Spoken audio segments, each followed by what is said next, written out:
Ayan na, Te, manonood na tayo. First time mo ba to? Oo eh. Talaga? Alam mo, Te, napanood ko na yan. Yung bidang lalaki matitegi dyan.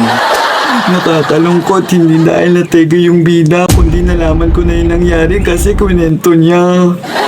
Nakakalis, bakit ako nagkwento? Dapat patayin na lang yung pinikula tapos ikwento na lang niya para tapos na ang pinikula. Nakakatakot, imbis na matakot tayo sa pelikula, mas nakakatakot yung hininga niya. Iyo nakakadiri, pwede ba kung magkwento siya, huwag naman niyang itutok sa tenga kasi yung tenga natin nalulunod na sa laway niya.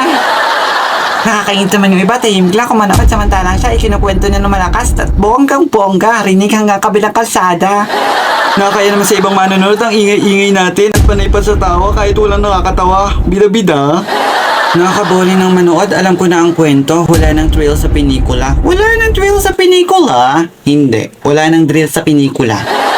Ano gagawin natin? Hindi natin maintindihan yung kwento kasi panay kwento ang person na to. Nako, naalala ko, lagi niyang ikinukwento ang pinikula habang nanonood tayo. Ang lakas ng trip niya. Guys, okay lang yan na kinukwento niya. At least, hindi na tayo magugulat, maiinis lang. Tapos yung bidang babae dyan, mabubuntis at magkakaroon ng Pwede anak. ba manahimik ka? O, kumain ka muna para manahimik ka.